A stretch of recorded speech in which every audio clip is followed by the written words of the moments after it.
நீங்கள் பார்த்து கொண்டிருப்பது உங்கள் ஜாஷ்வா டிவி. சகல ஜனங்களுக்கும் நற்செய்தி.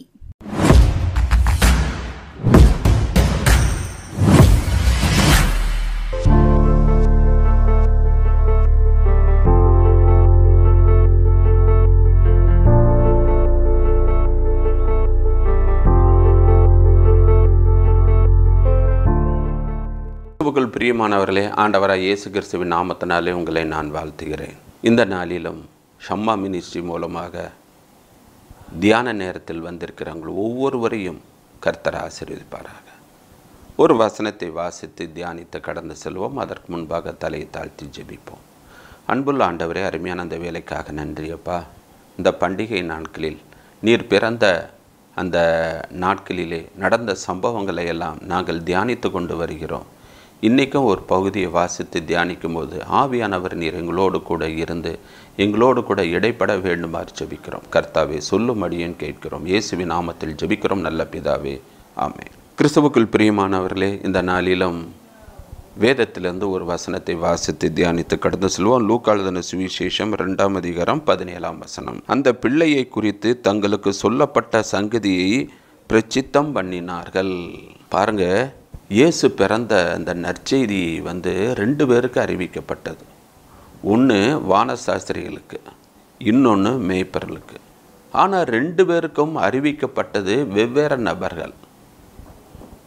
வானசாஸ்திரிகளுக்கு அறிவிக்கப்பட்டது நட்சத்திரம், மேய்ப்பர்களுக்கு நற்செய்தி அறிவிக்கப்பட்டது தேவதூதர். ஏன் 2 பேருக்கும் வெவ்வேறு ஆள்? ஏனென்றால் வானசாஸ்திரிகள் படித்தவர்கள், நல்ல அறிவு, வானத்தை ஆராய்ச்சி செய்யும் பொழுது திடீரென்று ஒரு நட்சத்திரத்தை பார்த்த உடனே, ஓ, இந்த வால் நட்சத்திரம், இது பிறந்தால் ராஜா பிறந்திருக்கணுமே என்று நினைத்து அறிந்து உணர்ந்து தங்கள் வேலைகளெல்லாம் விட்டுவிட்டு அப்படியே அவர்கள் என்ன திரும்பினார்கள், அந்த ராஜா பிறந்திருக்கிறார், அந்த பாலகனை பார்க்க வேண்டும் என்று. பொதுவாக வானசாஸ்திரிகள்லாம் கூட்டமாக ஒரு 200 பேர் 300 பேர் 100 பேர் அப்படி தான் இருப்பாங்க. கூட்டமாக தான் இருந்து பல நாட்கள் வருடங்கள் கடந்து அவங்க ஆராய்ச்சி செய்வாங்க. இப்போ ஒரு கூட்டம் அப்படியே வருதுங்க ஏரோது அரண்மனைக்கு. அங்கே ஏரோதுகிட்ட போய் யூதருக்கு ராஜாவாக பிறந்திருக்கிறவர் எங்கே என்று கேட்ட உடனே அவன் பயந்துறான். நல்லா கவனிங்க, ஏரோது அரண்மனைக்கு ஒரு 3 பேர் மட்டும் யூதருக்கு ராஜான்னு அவன் சாதாரணமாக பேசி, இல்லைப்பா இங்கே யாரோ ராஜா ஒன்றும் பிறக்கலையே, நீங்கள் அட்ரஸ் மாதிரி வந்திருப்பீங்க, அப்படி போங்கன்னு சொல்லியிருப்பான். ஒரு கூட்டமே நின்னோடனே தான் ராஜா கலங்குறான். எருசலேம் கலங்குறது. ஏரோது அரண்மனையில் உள்ளவங்கெல்லாம் பயப்படுறாங்க. என்னடா ஒரு பெரிய கூட்டம் ராஜாவாக பார்க்க வந்திருக்கிறது. கிறிஸ்துவுக்குள் பிரியமானவர்களே, நம்ம வானசாஸ்திரிகள்னால் 3 பேர் நினைக்கிறோம். வேதத்தில் 3 பேர்னு போடவே இல்லை. அப்புறம் ஏன் அவங்க சொல்கிறாங்கன்னா, அவங்க பொன்னையும் வெள்ளை போலத்தையும் தூப வர்க்கத்தையும் இந்த 3ஐயும் படைத்ததுனால தான் 3 பேர்னு சொல்கிறாங்க.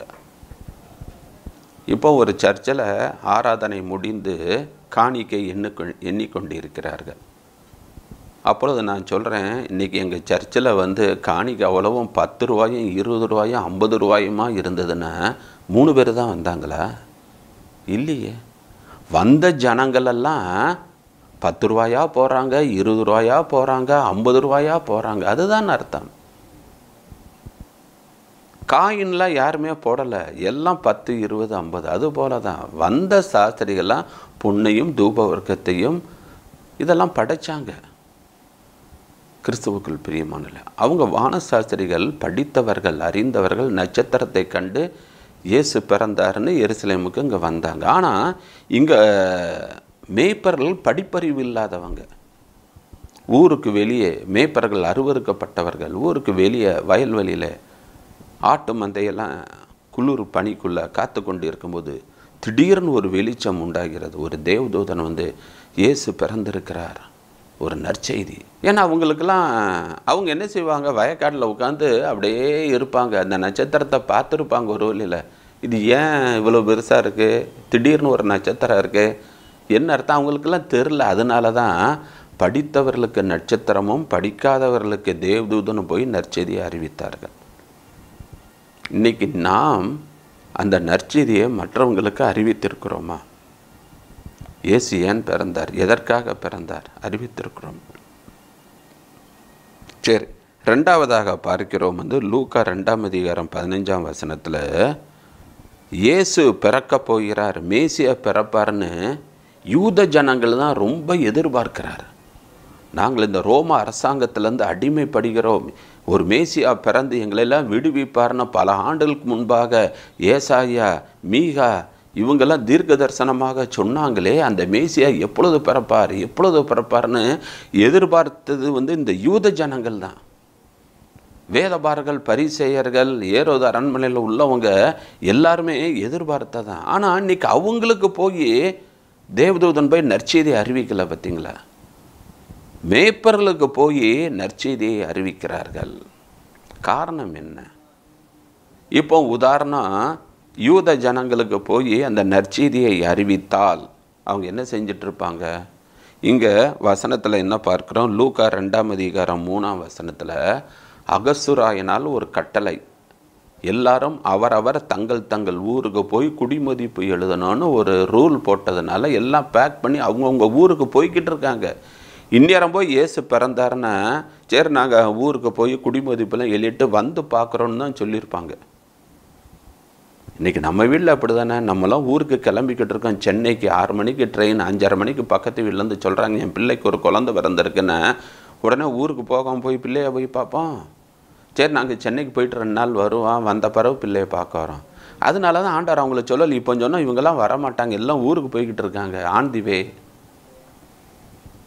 சரி, இந்த வேதபாரர்கள் பரிசேயர்களுக்கு பெத்லகேமில் பிறப்பாருன்னு தெரியும். ஏன்னா ஏரோது கேட்ட உடனே அவங்க ஆகமத்தை எடுத்து வாசிக்கிறாங்க, தெரியும். ஆனால் தெரிஞ்சிருந்தோம் இயேசு பாலனை போய் பார்க்குறக்கு மனசு இல்லை. பார்த்தீங்களா, அங்கே சாஸ்திரிகள் சொன்னாங்க யூதருக்கு ராஜாவாக பிறந்திருக்கிறவர் எங்கேன்னு. ஒன்று எங்கப்பா பிறந்திருக்கிறாரு அப்படின்னு அவங்க பார்க்கும்போது அங்கே வேதபாரர்கள் பிரதான ஆசாரிகள் சொல்கிறாங்க, ஆமாம் யூதேயுவில் பெத்லகேம் என்ற ஊரில் பிறப்பார் அப்படின்னு. உடனே அப்படியா, பெத்லகேம் இந்த பக்கத்தில் தான் இருக்குது, வாங்க எல்லாரும் போய் அந்த பாலகனை பார்ப்பணும், புறப்பட்டுருக்கணும். ஆனால் அவங்க புறப்படல. பார்த்தீங்களா, கிறிஸ்துவுக்குள் பிரியமானவர், இயேசு பாலனை பார்க்கணுன்னு ஒரு ஆர்வம் வாஞ்சை இல்லை. அதனால தான் தேவதூதன் போய் சொல்லலாம். ஆனால் இவங்களுக்கு சொன்ன உடனே அவர்கள் தாமதமின்றி தீவிரமாய் புறப்பட்டு வந்தார்கள். ஒரு நற்செய்தி, ஒரு நல்ல சம்பவம் நாம் என்ன செய்ய வேண்டும்? மற்றவங்களுக்கு அறிவிக்கணும்.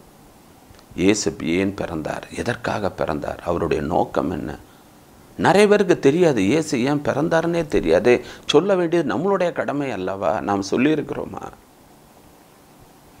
சரி, மூன்றாவதாக லூக்கா எழுதின சுவிசேஷம் 2:17 இயேசு பிறந்தார்ன்ற நற்செய்தியை கேட்ட உடனே அப்படியா இயேசு பிறந்திருக்கிறாரா, சரி நாங்கள் இன்னும் 2-3 நாள் இந்த ஆடுகளெல்லாம் மேய்ப்போம், கொண்டு ஊரில் கொண்டு விட்டுட்டு நாங்கள் அடுத்த வாரம் வந்து பார்க்குறோம், இல்லாட்டி 2 நாள் கழிச்சு வந்து பார்க்குறோம் அப்படின்னு சொல்லலாங்க. அங்கே வசனம் தெளிவாக சொல்லுகிறது, தீவிரமாய் வந்து மரியாளையும் யோசேப்பையும் முன்னணியிலே கிடத்திருக்கிற பிள்ளையும் கண்டார்கள். 16 தீவிரம். இயேசு பிறந்திருக்கிறார் நற்செய்தியை கேட்குறாங்க. கேட்ட உடனே உடனடியாக வேகமாக ஓடி போய் பிள்ளையை பார்க்குறாங்க. இயேசு பிறந்து உடனே அவர்கள் ஓடினார்கள். கிறிஸ்துவுக்குள் பிரியமானவர்களே, இயேசு இந்த உலகத்தில் ஏன் பிறந்தார், எதற்கு பிறந்தார் என்பதை நாம் எத்தனை பேருக்கு சொல்லியிருக்கோம்? சொல்லுங்க பாப்பா. பக்கத்து வீடு, ஏற்று வீடு, அண்டை வீடு, அடுத்த தெரு, அநேக ஜனங்களுக்கு நாம் சொல்லியிருக்கிறோமா? சொல்லணும். இயேசு இந்த உலகத்திற்கு வந்த நோக்கம் நம்மளுக்கு தெரியும். பாவிகளை ரட்சிக்க கிறிஸ்து உலகத்தில் வந்தார். நியாயப்பிரமாணத்தை நிறைவேற்றுவதற்காகவே இந்த உலகத்திற்கு வந்தார். இழந்து போனதை எல்லாம் தேடவும் ரட்சிக்குமே மனுஷகுமாரன் வந்தார். பிசாசின் கிரியைகளை அழிப்பதற்காகவே தேவகுமாரன் வந்தார். நம்மளுக்கு தெரியும், ஆனால் ஜனங்களுக்கு தெரியாதுல்ல. பிசாசு போராட்டமா, அடிமைத்தனமா, இதெல்லாம் விடுவிக்கிறதுக்கு தான் இயேசு பிறந்தார். இனிமேல் நீங்கள் பயப்பட வேண்டியதில்லை. இயேசு உங்கள் உள்ளத்தில் வந்தால் எல்லாம் சரியாயிரும். சொல்கிறோமா? இருளில் இருக்கிற ஜனங்கள் பெரிய வெளிச்சத்தை கண்டார்கள். விடிவெளி நட்சத்திரமாக இயேசு ஒருத்தர் வீட்டுக்குள், ஒருத்தர் உள்ளத்தில் பிரவேசிக்கும் பொழுது அங்கே இருள் ஆட்டோமேட்டிக்காக விலகுது. வியாதி, பயம் எல்லாம் விலகுது. வெளிச்சம் உண்டாக கடவுள்ன்ற ஆண்டவர் சொன்னோடனே வெளிச்சம் உண்டாகாது. பார்த்தீங்களா? இருள் இருளே நீ போ சொல்ல தேவையில்லை. வெளிச்சம் வந்தாலே இருள் ஆட்டோமேட்டிக்காக போயிடும். அப்போ விடிவெளி நட்சத்திரமாக இயேசு ஒவ்வொருத்தருடைய உள்ளத்திலையும் உருவாகும் பொழுது, ஒவ்வொருத்தருடைய இல்லத்திலையும் இருக்கும் பொழுது, அந்த வீட்டில் இருள் இருக்காது, பிரச்சனை இருக்காது, வியாதி இருக்காது, போராட்டம் இருக்காது, எல்லாம் நீங்கிறோம். இந்த நற்செய்தியை நான் மற்றவங்களுக்கு சொல்லியிருக்கிறோமா? லேகியோன் பிசாசு பிடிச்சவன் அவன் எப்படி இருந்தான்? கல்லறையில் அவன் துணிமணி இல்லாமல் தன்னைத்தானே காயப்படுத்தி கொண்டு 6000 பிசாசு அவனுக்குள்ளே இருந்தது. அந்த இருளில் தான் அவன் வாழ்ந்து வந்தான். ஏன்னா இயேசு கெதசரேனை நாட்டு கடற்கரையில் கால் வச்ச உடனே ஓடி வர, உன்னதமான தேவனுடைய குமாரனே, எல்லா பிசாசுகளும் ஓடிச்சு. அவன் புத்தி தெளிந்து வஸ்திரம் அணிந்து இயேசுவின் பாதத்தில் உட்கார்ந்தான். இன்னைக்கு எத்தனை ஜனங்கள் இருளிலே இருக்கிறார்கள். ஒரு மனிதனுக்கு இருள் எப்பொழுது வருகிறது? ரோமர் 1:21 வாசித்து பாருங்கள். கர்த்தரை தேடாமல், கர்த்தரை துதிக்காமல், சோஸ்தரிக்காமல், மகிமைப்படுத்தாமலும் இருக்கும் பொழுது அவருடைய உள்ளம், இருதயம் இருளடைகிறது. இருள் அடைஞ்சிச்சுன்னா பிசாசின் கிரியைகள், பிசாசு எல்லாம் உள்ள வந்துவிடும். நானே இந்த உலகத்திற்கு ஒளியாகி இருக்கிறேன். நம்ம சொல்லணும், இயேசு என்ற ஒளி, விடிவெளி நட்சத்திரமாக இயேசு உங்கள் உள்ளத்தில் உதிக்கணும். உங்கள் இருதயத்தில் உதிக்கும் பொழுது எல்லா இருள் நீங்கும். அதற்காக தான் இயேசு வந்தார். அதை சொல்லணும். அவர் சும்மா ஒன்றும் இந்த பூலோகத்திற்கு வரவில்லை. அவர் வந்ததற்கு ஒரு நோக்கம் உண்டு. அதனால தான் சிலுவையில் முடிந்தது, நான் எந்த நோக்கத்திற்காக வந்தனோ நான் எல்லாத்தையும் செய்து முடித்து விட்டேன் என்று, முடிந்தது என்று சொல்லி சிலுவையிலே மரித்தார் என்று நாம் பார்க்கவில்லையா? கிறிஸ்துவுக்குள் பிரியமானவர்களே, வேதத்தில் இயேசு பிறந்த பொழுது நடந்த ஒவ்வொரு சம்பவத்திலையும் அநேக அர்த்தங்கள் இருக்கிறது. நாம் கற்றுக்கொள்ள வேண்டிய காரியங்கள் நிறைய இருக்கிறது. வாசித்தால் போதாது, தியானித்தால் போதாது, நம்முடைய வாழ்க்கையில் அதை அபியாசப்படுத்த வேண்டும். செய்கிறோமா? செய்ய நம்மை அர்ப்பணிப்போம். தலை தாழ்த்தி ஜெபிப்போமா? அன்புள்ள ஆண்டவரே, அருமையான இந்த வேலைக்காக நன்றி அப்பா. நாங்கள் இந்த நாளிலே இயேசு பாலகனை பிறப்பை குறித்து நற்செய்தியை அந்த மேய்ப்பர்கள் கேட்டவுடனே தீவிரமாய் போய் இயேசு பாலனை கண்டு எல்லா இடங்களிலும் பிரசித்தம் பண்ணினார்கள், எல்லா இடங்களிலும் சொன்னார்கள் என்று பார்க்கிறோம். நீர் இந்த உலகத்தில் ஏன் பிறந்தீர், எதற்காக பிறந்தீர் எல்லாம் எங்களுக்கு தெரியும்.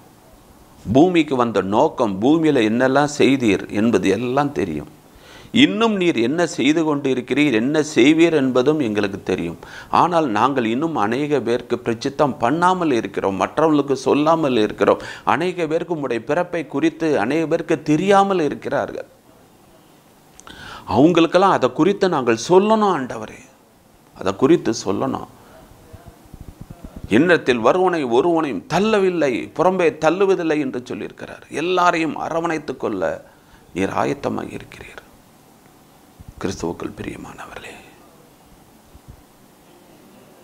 இந்த நாளிலும் ஆண்டவர்கிட்ட கேளுங்க, அப்பா உம்முடைய பிறப்பின் நற்செய்தியை நான் மற்றவங்களுக்கு சொல்லணும். ஆண்டவர் இப்பொழுது யார் யாரெல்லாம் அப்படி ஜெபித்து கொண்டு இருக்கிறார்களோ அவங்க வாயை திறந்தரலும். உம்முடைய பிறப்பின் நற்செய்தியை மற்றவங்களுக்கு சொல்லணும் ஆண்டவரே. ஏனோதான் என்று இருக்கக்கூடாது. நீர் அப்படி செய்யப்படுற கிருபைக்காக நன்றி. கிறிஸ்தவர்கள் ஒவ்வொருத்தரும் மற்ற வீட்டுக்கு போய் ஒரு கிறிஸ்மஸ் கேக்கை கொடுத்து இயேசு ஏன் பிறந்தார், எதற்காக பிறந்தார், அந்த நற்செய்தியை மற்றவங்களுக்கு சொல்லணும் ஆண்டவரே. அநேகரை கிறிஸ்துவண்டை வழி நடத்துவதற்கு ஒவ்வொருத்தரையும் நீர் வல்லமையாய் பயன்படுத்த வேண்டுமாறு ஜெபிக்கிறேன். நீங்கள் அப்படி செய்யப்படுற கிருபைக்காக நன்றி. இயேசுவின் நாமத்தில் ஜெபிக்கிறோம் நல்ல பிதாவே, ஆமென். கிறிஸ்துவுக்குள் பிரியமானவர்களே, இந்த செய்தி மிகவும் உங்களுக்கு பிரயோஜனம் உள்ளதாக இருக்கும் என்று நான் நினைக்கிறேன். உங்கள் ஜெபத் தேவைகள் எதுவாக இருந்தாலும் எங்களுக்கு நீங்கள் தெரியப்படுத்துங்கள். நாங்கள் உங்களுக்காக ஜெபிக்கிறோம். God bless you.